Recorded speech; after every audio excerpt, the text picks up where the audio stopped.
Hi, my name is Aurea Giacomelli. I am an XL Bully breeder. I'm also a Dogo Argentino breeder. I was born in Brazil, came to live in the US 4 years ago, and now I have my camp here at Samba Kennels in Texas.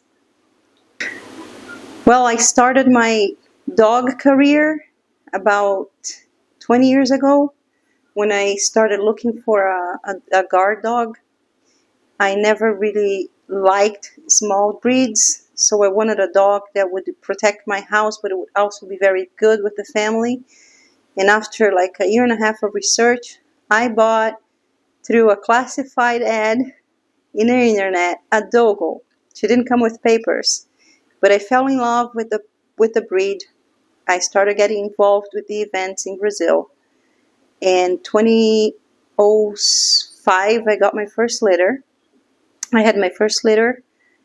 2007, I registered my kennel in Brazil for Dogos. And then, since then, I've been involved with the Dogo Argentino. I transported dogs when I sold my puppies all over the world. That gave me a new career, which is my shipping company, Dogo Jet. And I also became the president of the Dogo Argentino Council for the CBKC, which is affiliated with the FCI, which is similar to the AKC in Brazil.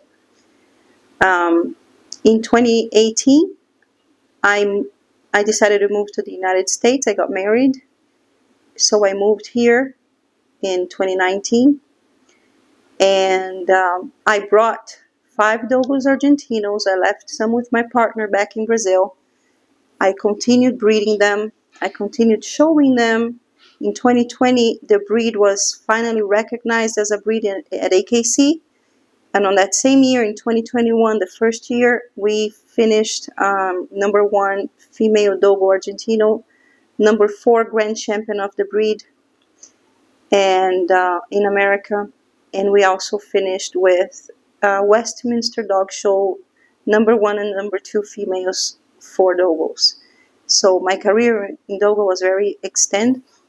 Because I traveled the world for my transporting, I visited kennels of Dogos all over the world. I would say I've been to 42 countries myself, but at least 35 countries I visit Dogo Argentino kennels.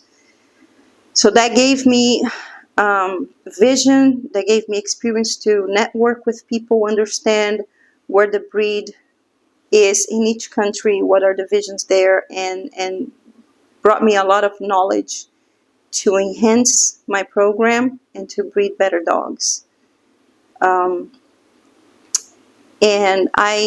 because of my transports, in 2019, I was doing a lot of transporting for American breeders, therefore a lot of American bullies. So I had a lot of contact with these bullies that are amazing. I fell in love with them, and I said I need one. And in 2020, I bought my first bully. That's Chuck Norris, and that's where it all started. I chose the bullies, the XL bullies, other than other classes or even other breeds, because I've had contact with almost every breed that's out there. And first of all, their personality, their temperament, and also the beautiful, beautiful, stunning look that they have. And also they're big. I do prefer bigger dogs, larger dogs. And they kind of resembled me of the Dogo, like the morphology of the XL Bully, but of course on an extreme, larger version of it. So it's almost like having a muscular Dogo with colors. You know, I had so many litters that they are always white, and I wanted to give myself some fun and have some new colors, and that's how I actually started, because of the temperament. But of course, because of my experience as a breeder, I started to study the breed and study the genetics and structure. And I also wanted to make the XL Bully. I've seen that it was going to a different direction. I see a lot of breedings in the homeland of the XL bullies that they're lacking a little bit of type, and this is where I wanted to face this challenge of bringing XL bullies, breeding them, and making them better, especially as far as type. And so when you first got, so Chuck was your first XL bully, correct? Yes, Chuck was my first XL bully. And so what was the experience like when you first got him? Well, when I first got Chuck Norris, he was 4.5 months old. He was the sweetest. He's always been the sweetest boy and gorgeous. Like, I wasn't used to so much bone and substance on a dog, but also he had the head of that I like. I prefer Dogos with a little bit shorter muzzle than the ones that I see out there. And the same with the bullies. I like the shorter, blockier muzzle and blockier head. And Chuck came and he was very chunky and solid dog. As far as the anatomy of the dog, I was very impressed because very, very active, very agile, but the temperament is just amazing. Like how they are very loving with children. Not that Dogos aren't, but especially with small animals. My Chuck used to play with my daughter's bunny, so the little rabbit that she had. So they just catch our hearts. It's so easy to fall in love with the bullies. Well, there's one thing that really is different from breeding, apart as temperament, in the breeding management. I would say that the XL American bullies differ from the Dogos in the whelping and the breedings. Dogos usually do everything naturally. You breed them naturally. You don't need a C-section. They do it all on their own. They're more dependable. I think what differs, the experience that I had with the Dogos, they do everything naturally. The breedings are natural. We don't need C-section as often. And the bullies are more sensitive, so we have to take better care because of their background. The breeds that are so close to these generations, they still carry traits that require more attention when it comes to breeding and delivering the puppies. So I had one bully that delivered naturally, and then the second one started having problems, and then I'm not taking risks anymore because every time I talk to a breeder, most of them, if they don't have a C-section, they might have problems. So I think that's the main difference between the Dogos and the bullies as far as the breeding management, as far as the administration of the program. As far as the breeds, they're totally different breeds. What I love about the bullies is that my males can play together, whether the Dogos, that would never happen. Well, with Chuck Norris, we had 2 litters. One with my Brazilian girl. They were 13, 3 died, we had 10.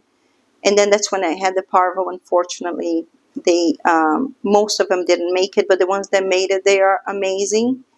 Because I think that the Brazilian blood with Chuck's traits, it locked in so well. She corrected a few features on him. He corrected the muzzle, the eye separation, the head shape. And we had beautiful puppies. Unfortunately, I didn't see them grow. We only had 3 puppies that survived. So, and that was a harsh experience, but it gave me a lot of learning from taking a puppy to the vet, unvaccinated puppy, and that I don't want to talk about it, but it was a hard situation. One day I want to do a live or an interview just about parvo, because I want to share my experience with everybody to learn from my experience, how I can help you in prevent, in treat, and to help other people that might be going through this horrible situation. So we lost that litter. I had a litter with Blondie from, she's a big woodland daughter. I still have little Blondie here. She's a Merle. She's beautiful. And I see that Chuck is producing amazing dogs, better than himself. He's a super producer so far. I didn't expect him to be producing as well. We sent one of his sons to Brazil. His name is Clone. He's with Canil Rocha, the breeder of Claus, and he's just amazing. The boy is ridiculous, amazing. So I'm very happy with his productions. But it's not a dog that I'm going to be breeding as a solid base for my kennel. It's a dog that it's a puzzle. I have to use him eventually when I need to correct or fix something or add something, you know. And I love Chuck. He's my baby. How did I turn my attention to the Brazilian Bullies? I actually never took my eyes off of the Brazilian Bullies because I've been transporting for the breeders down there for a long time. And at the same time that I was getting involved with the Bullies there or here, I was already involved with the bully breedings in Brazil, or the XL Bullies, which they call the pit monsters. I don't know why they changed for this name. The registry did, maybe because it's more commercial. I actually think it's negative, but they are basically the same. They have the same concept as you guys here in America did when you started the XL Bullies. So I always had my eyes on them, and I had an opportunity to bring one girl pregnant from a Brazilian dog. It wasn't really my main goal, but I said, okay, let's bring her pregnant. And then eventually I brought her to Chuck, and that was actually my goal, to see how the two bloodlines was going to work together. Because I knew that once we brought dogs from Brazil, because the gene pool there is so saturated with the same bloodline, so there's a lot of line bred dogs. Once I opened and brought some hybrid Varigor to these breedings with the American bloodlines, I knew that I was going to get something amazing. And that's what I did with Bartolina and Chuck. Even though I was starting in the breed, they weren't exactly, maybe they weren't what I was expecting, especially because of Bartolina, not because of Chuck, because Bartolina was an opportunity for me to bring her. She doesn't have the traits there's some traits that I don't like on her, but it was a great experience for me to understand if my idea was going to work. And he actually did. He actually did. I already had plans of bringing more dogs from Brazil. I brought more dogs from Brazil. I brought 2 more dogs from Brazil. One as a co-ownership. Later on, I brought Berlin and Hannah. But in the middle of all of that, I brought Claus, which everybody knows who he is now.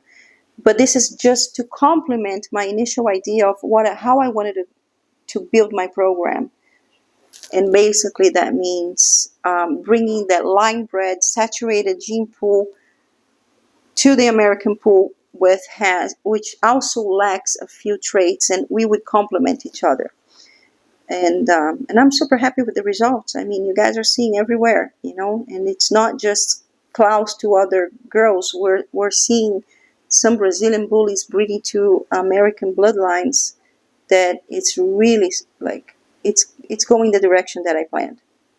Yes, I still go back and forth to Brazil, not as much as I wanted because of the dogs. Of course, I don't have much time to leave the house, but I have been there at least like twice a year. I try to go there and visit some kennels, but I have contact, I have partners there.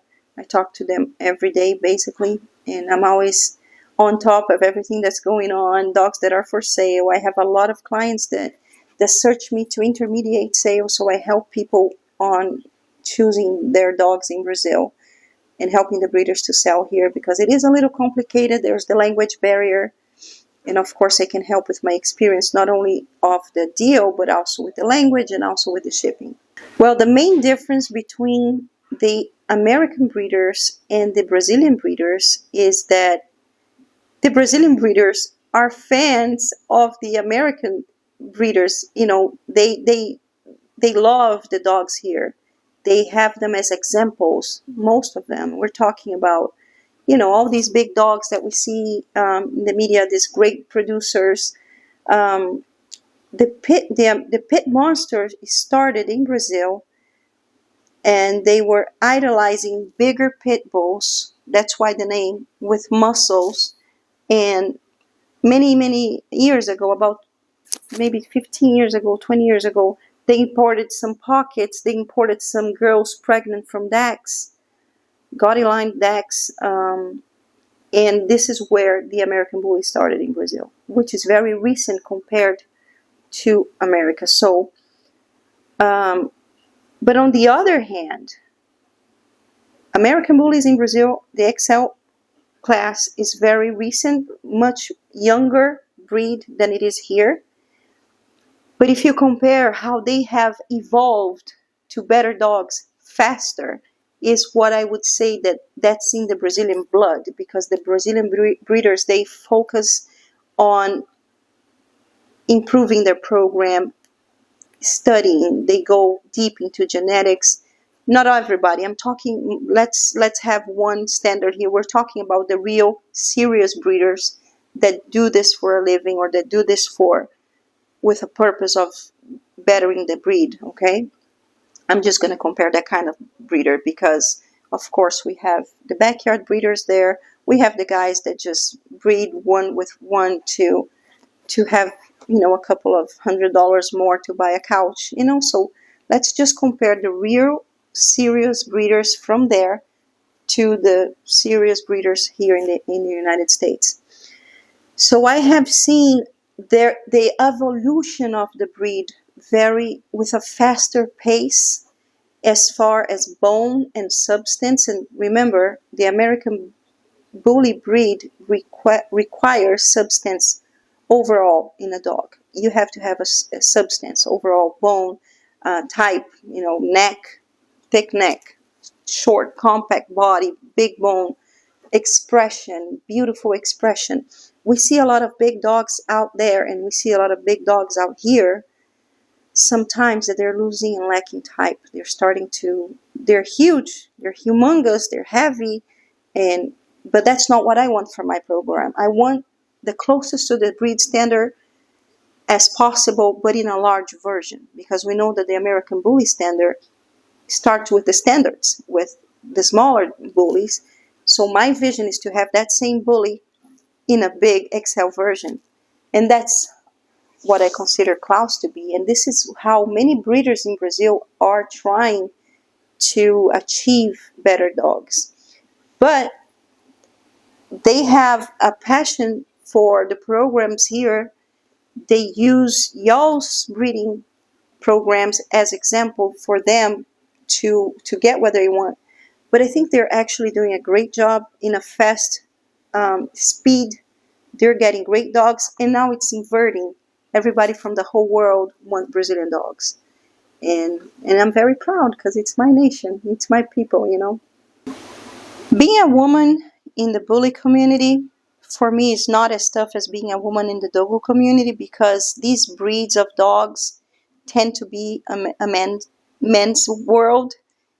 These powerful dogs, and for me it was not a challenge at all, because coming from Dogos, I think it's actually worse than the actual bully community. So I'm very comfortable with it. I have a lot of experience. I trust my knowledge, and I trust my experience that it was hard back then when I was breeding Dogos, because it's the same kind of breed that when you're a woman you have to do twice as good to be recognized as a breeder, and not just as a face, that wears skirts. So it was hard for me back then in Brazil, dealing with Dogo people. But I think just that the fact that I focused my day-to-day living with the dogs, learning, studying, going, traveling, visiting. I went to France 14 times before I went to see the tower, the Eiffel Tower. I was visiting Kennels. Every time I went to France, I would have an invitation, or I would invite myself to see Kennels. And this is what people should do. Nothing's going to make you better than your own experience. No matter how much I mentor you, or you have a mentor, the experience that you have is the most important, and you got to make it for yourself. Nobody's ever going to make it for you. So the best experiences, the best learning is putting your hands on dogs, seeing dogs, going to shows, delivering yourself, picking up your own dog's poop. Because even though I had helpers in Brazil, I was always there with them. You know, you have to supervise, you have to understand if a dog is, if you understand your dog, and if you understand how the breed is in the world, and you live day to day, the breeding, the program, the training, it's just going to make you a better breeder. So it doesn't matter if you're a man or a woman, you're going to succeed. Okay, so now I want to talk about Claus. The reason that I started looking for a stud is because I had parvo. He hit me very hard. It was very difficult for me because I'm a very careful breeder when it comes to puppies and isolating the puppies. But unfortunately, I took a puppy that was not immunized enough to a vet visit. And when we came back home, 2 days later, he had the symptoms and it spread out. I lost half of my puppies, and I had 3-4 litters on the ground at that time, which I never do. I usually have 1 or 2 litters per year. In that year, I decided to have 3 litters at the same time because they were all coming into heat. It was easier for me to manage 3 litters in the same period than having them spread out because of my travels, because I do travel for work sometimes. So I said, okay, I'm going to have these 3 litters, and I'm going to focus 3 months on these puppies, on these girls, and it's going to be good because I'm going to have a whole year off. But we also have an accident, so we had an accident, so I had 4 litters at the same time. It was a lot going on, and it was the worst time for me to be hit with parvo. And the strains here in Texas are very, very strong. So, but I still faced it, and I saved 50% of my puppies, which is a very high ratio for saving your puppies in the house. And that's due to my experience. Even though I never had parvo before, I did in the beginning of my breeding. But you know, when you understand a little bit of dog health and sicknesses, and you have the effort to go after the right medicine and the right treatment, and you're staying on top of them, you can save puppies. But that was devastating for me because I get really attached to my puppies, and it was devastating. And I said, I don't want to breed anymore. I'm not going to have litters ever again. And I'm just going to look for a nice stud in Brazil, maybe 2. And I saw a video of Claus, a reel. I already knew him. I had seen him before, but that reel showed him in an angle that he proved to me that he was the one. Coincidentally, I knew the breeder. I had already talked to Claus' breeder in Brazil, Alex. A big hi to Alex, my partner in Brazil. We had talked about transporting because he searched for me a few months prior to negotiating Claus, requesting a transport from Brazil to another country. So when I talked to him, I said, hey, would you like to do a partnership with me and Claus? I want to bring him to the U.S. I see potential in him. But before you say yes, I want to make sure that I want him health tested. And there's a few requirements that I take before bringing an adult dog to my program. And that's health testing most of all, and live chats and FaceTiming, and just to be able to understand the dog a little better.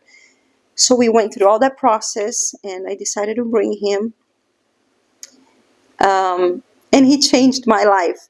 All my trauma with losing the puppies, I wanted to stop, and then I said no. And when I had the parvo, I actually got rid of all of my females. I found home for them. I sold them. I just kept a couple because I didn't want to have breedings anymore. I didn't want to have puppies anymore. But Claus definitely changed that, and I thank him for that. So sometimes we just have to see the big picture and how something really negative made me rethink and plan for something bigger. And somebody told me there's something really big coming in your life. Don't worry, this is just going to be a phase, You're gonna overcome it, but you're gonna do something really big in the Bullies still. And I wasn't even thinking of Claus, but then a few weeks later, I was negotiating Claus to come to the USA. So when I saw that video for the first time, the way he was stacked, I saw a pocket. I saw a pocket bully in a large proportion. This is exactly what I wanted to see, and this is what caught my heart. And I said, I want that dog. I want that dog, and I got him. From the moment that I saw the video, that I made my mind that that's the dog I want, until the day he got here, it was about 45 days. So I had contact with the breeder almost every day. So every day we would do, I would FaceTime him. Every time he was taking him to the vet to get his health checked. One day was the heart, the other day was the hips. One day he was training him with the kids because he loves to play ball with the kids. So he would FaceTime me. So I was part of his life for, a month before he actually was brought up here. I was very excited. I couldn't wait to meet him in person. And when I saw him in person, he was everything that I expected and more. So just to tell you a little bit about Claus' background, like I was saying before, the breeding Brazil started with big Camelot, the red pit bulls, Viet Shark pit bulls. We have a lot of those bloodlines over there, and they wanted to make the bullier dogs. So they introduced the pocket, and the main bloodline that they brought in that era was the Dax, the Gotti line. Dax, that's exactly what's in his pedigree. We have Dax on both sides. One on the mom side, he's on 7th generation, if I'm not mistaken, and on the dad side, he's in 5th generation. So it's very, very young. Like the genes are still there, the traits are still there, And then they introduced there's a little bit of pit bulls in the mom side, and more bullies on the dad side. But I just think that the mixture that they did, it happened so perfectly, because if you look at Claus' mom, she is a different individual, I'm going to say. She's not the type of dog that you would ever imagine that would produce the dogs that she's produced. Her offspring are all off the curve.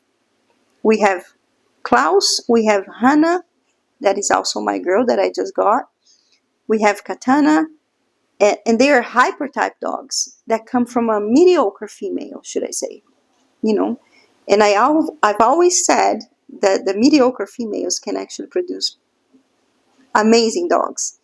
Sometimes we don't expect that, and a lot of breeders didn't believe me when I told them, keep this female, she's going to produce beautiful dogs for you. Nah, she's got a small head, or she doesn't have any bones, but she has the bloodline, she has the genes, and she might surprise you. And this is what happened with Samba, Claus' mama, and this is what happened with Chanel, that produced Chuck Norris' baby, that he's 10 times better than Chuck. I would say he's a super producer, but the mom is a super producer too. So we have to value not only the studs, but the genes of the mom counts 70% of the final result of a breeding. I was not the first person to bring a Brazilian dog to the United States. I actually helped many breeders to bring their dogs from Brazil prior to Claus. My shipping company did their transports, and I think the main difference in what, from the first dogs in Brazil brought to here in Claus, was how we marketed the concept. And when I say marketed, maybe I should rephrase it, how we exposed and how we introduced the Brazilian dogs to the American public. I know that what I did probably got a lot of attention, first and foremost because of the dog he is. all the credit to Claus, because he's an outstanding wow factor, different dog. That's what everybody wants to see in the Excels. But the way that I presented Claus to the world, and also the most important thing that in my concept, it was from my heart that I wanted to do, is to make sure that everybody knew that dog was from Brazil and where it came from. All the credits to the breeder, first and foremost, and to the dog. So, unfortunately, many people brought dogs from Brazil before, but they didn't have the idea of telling where this dog came from, or they did, but they didn't make it a big deal. And what I did, especially because it's in my heart, because I'm from Brazil, so I wanted to give the credit to the breeder and bring attention to these dogs that have extreme power and potential to add to the gene pool in America. So I believe that it was a great addition to my program, but most of all, it was a great reset of the game, bringing a fun dog where everybody wanted to try, everybody wanted a Merle, and I pick a dog that is pure breed type, that he could be green, he would still be amazing. So bringing the attention not only for the Brazilian dogs and the potential of the Brazilian dogs, but also to dogs that have breed type over color, and how he caught everybody's heart and everybody's attention. Some people love him, some people hate him, but everybody's talking about him because he is a different dog. And it's a kind of dog that, like I said, it doesn't matter what color he is, he will catch your attention. And the way I marketed him and I presented him to the world, and I gave credit to the Brazilian breeder, this gave me credit to also succeeding my idea, because now I'm getting attention from the American breeders saying, wow, you were courageous, you brought a fawn dog, and he's amazing, and everybody wants your fawn dog. And the Brazilian breeders were extremely excited to have someone representing them in the United States and giving them credit, like I always did with all of my Brazilian dogs. So I think that the concept is what I can say, that this whole Brazilian trend is thanks to Claus, and thanks to our vision of introducing the potential that these dogs can bring to outcross with the American gene pool. Well, for Samba Kennels, I just had my first litter with Claus. It took me 8 months to decide on a female. I didn't want to breed him to just any female, so I'm very picky. And I didn't have a female for him, so I went and I bought a female for him. And that's Lily. She's Whopper's littermate sister, Bossy Tetra with King Zion. She has the traits that complemented him in what I needed. And the whole litter, from the first time in my life, in 18 years of breeding dogs, I had a consistent litter, 100% consistent. In quality, in breed type, in temperament. It's just amazing what you can see. A little bit of Claus and a little bit of Lily in each one of those little faces, and you can see a better improvement of them both. You see better feet, you see better top line, you see shorter backs, and you see, I look at them and I said, this is what I was hoping for, and I got it. So now I'm not going to be having an in-house breeding with him again unless I repeat that breeding, which might happen because I sold out the litter in 3 weeks, and I still have people asking for those puppies. I'm not selling the ones that I have now. Not at this point. I don't want to. I want to keep them, and they are going to be the future of Samba. My next breeding is also a very controversial breeding because I'm taking Claus' sister, which I just bought. I brought her over, and I'm going to breed her to Colossal the Pocket. She's coming into heat soon, end of October.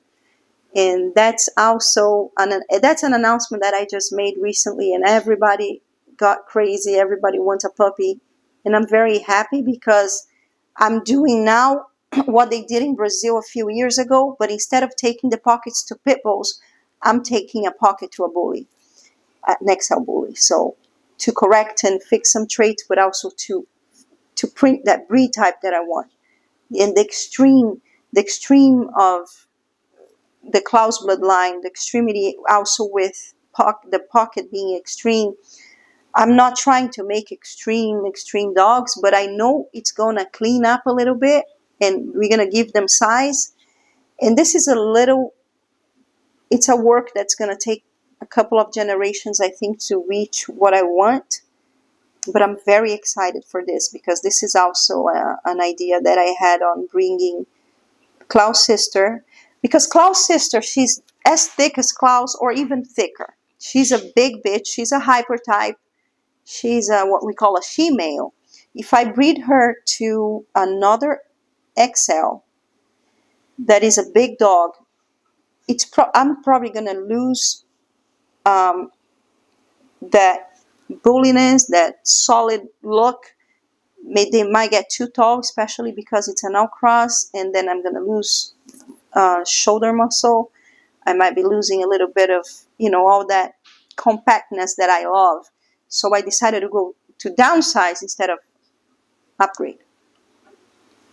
I have Klaus still open to the public. I don't know for how long, but he's going to be open for, a few more months for sure. I might give him a break. We are studying the possibility of taking him to shows, and if he does that, I'm going to have to close him for the public temporarily.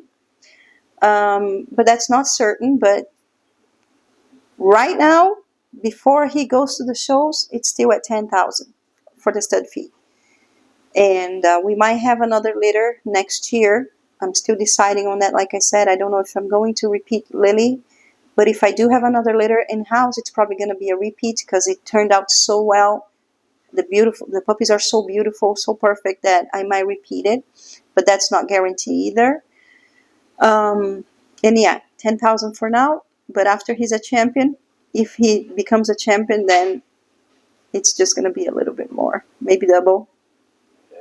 So we have many plans for Samba Kennels. I have been participating in some shows. I've been invited to attend them with dogs or without dogs. I love to be there as long as I have the time. I think it's a great opportunity to meet you, to exchange some information. But if I don't get to meet you in person, I want you to contact me through my Instagram, Samba Kennels, or my website, sambakennels.com. And also you can follow me for all the news and the information on litters and new studs.